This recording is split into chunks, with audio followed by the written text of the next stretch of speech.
Imagine stepping back hundreds of years into a Japan vastly different from the country we know today. It was a landscape defined by dense forests, active volcanoes, and misty mountains.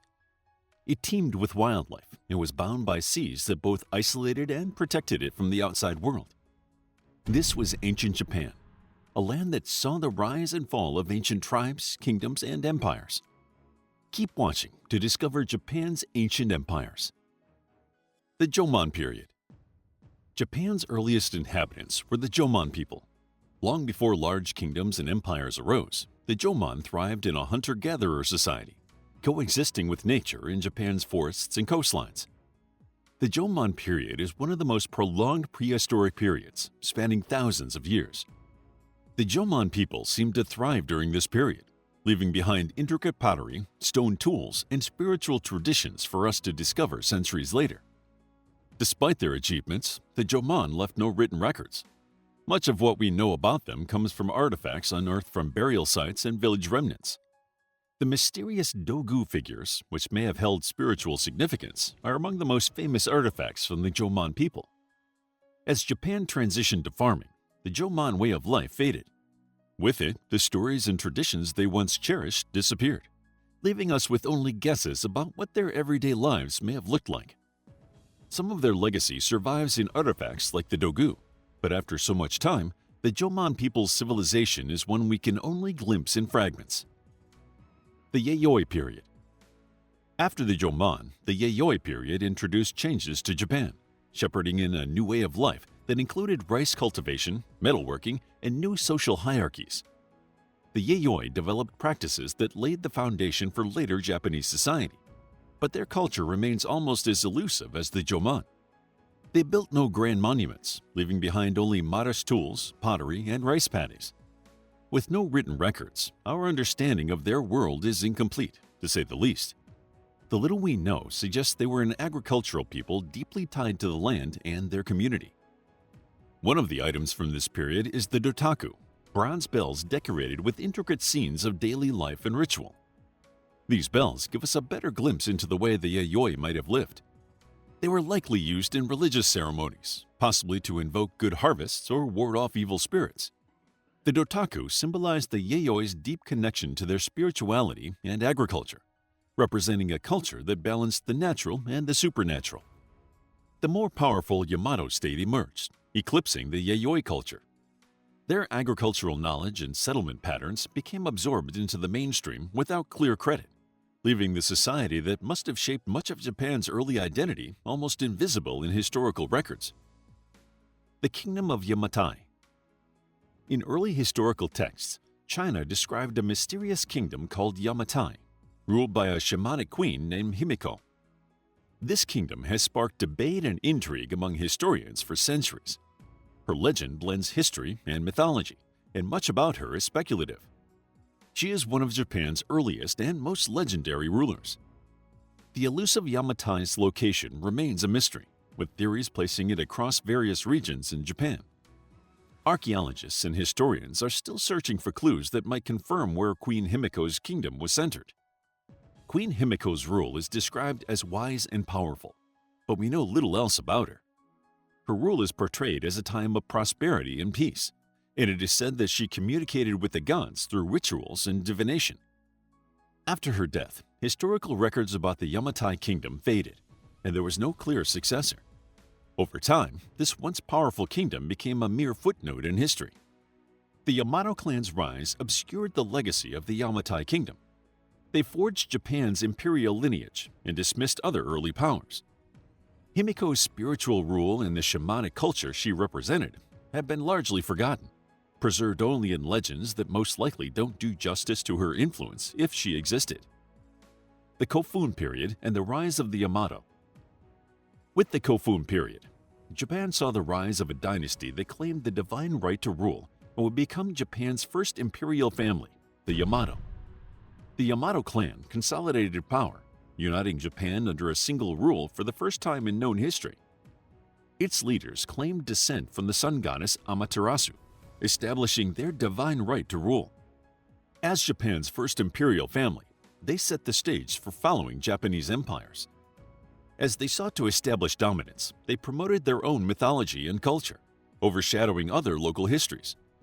They also built massive tomb mounds called kofun tombs, many of which are filled with artifacts and ancient treasures. These keyhole-shaped mounds, some larger than the Great Pyramid of Giza, were a final resting place for influential figures. Decorated with haniwa, terracotta figures resembling humans, animals, and houses, the kofun tombs are covered in symbolic meaning. The largest tombs, such as the tomb of Emperor Nintoku, have never been opened out of respect for the imperial ancestors. While the Yamato ensured their rule was remembered, other regional rulers and the cultures from this period were relegated to obscurity. The kofun tombs, impenetrable and full of secrets, are haunting reminders of Japan's buried histories. The Asuka period.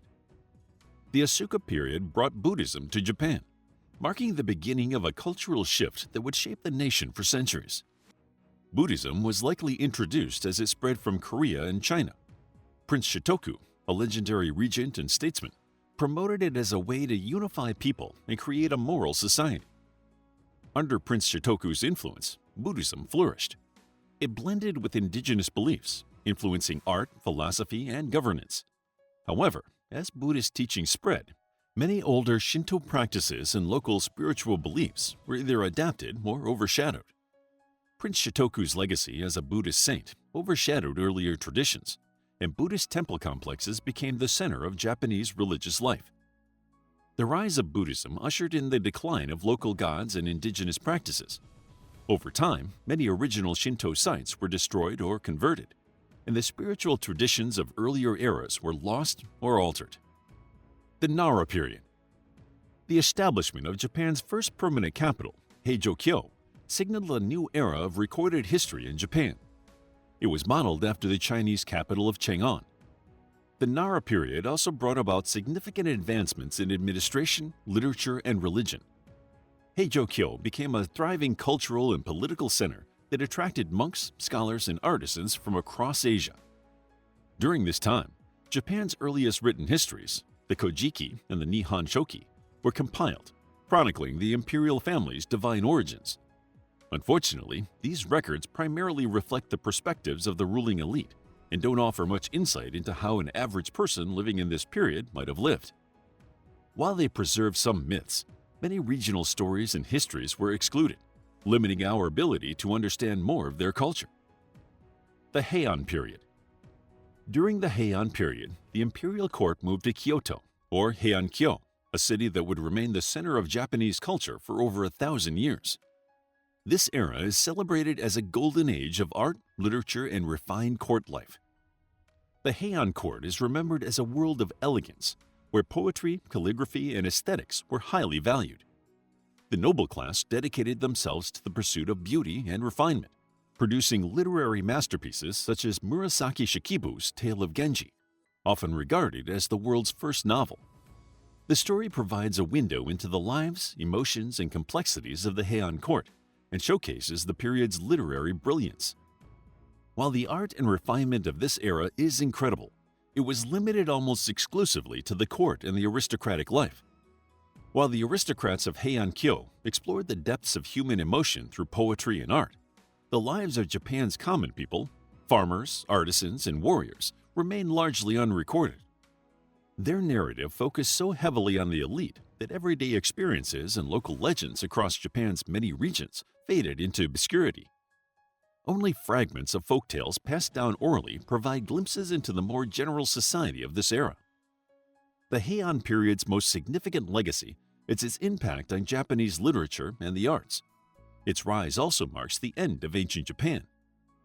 The progression of empires, kingdoms, and rulers over time is part of what makes a country so culturally rich. Although each cultural shift overshadowed the period before it, these ancient empires shaped Japan into the country it is today. By exploring these ancient empires, we gain a deeper appreciation for the cultures that thrived before Japan became the unified nation we know today. It is a land of ancient secrets waiting to be rediscovered. How would you like to get a deeper understanding of history, impress your friends, and predict the future more accurately based on past events? If this sounds like something you might be into, then check out the brand new Captivating History Book Club by clicking the first link in the description. To learn more about Japan and its fascinating history, check out our book, History of Japan, a captivating guide to Japanese history, including events such as the Genpei War, Mongol invasions, Battle of Tsushima, and atomic bombings of Hiroshima and Nagasaki. It's available as an ebook, paperback, and audiobook. If you found the video captivating, please hit the like button and subscribe for more videos like this.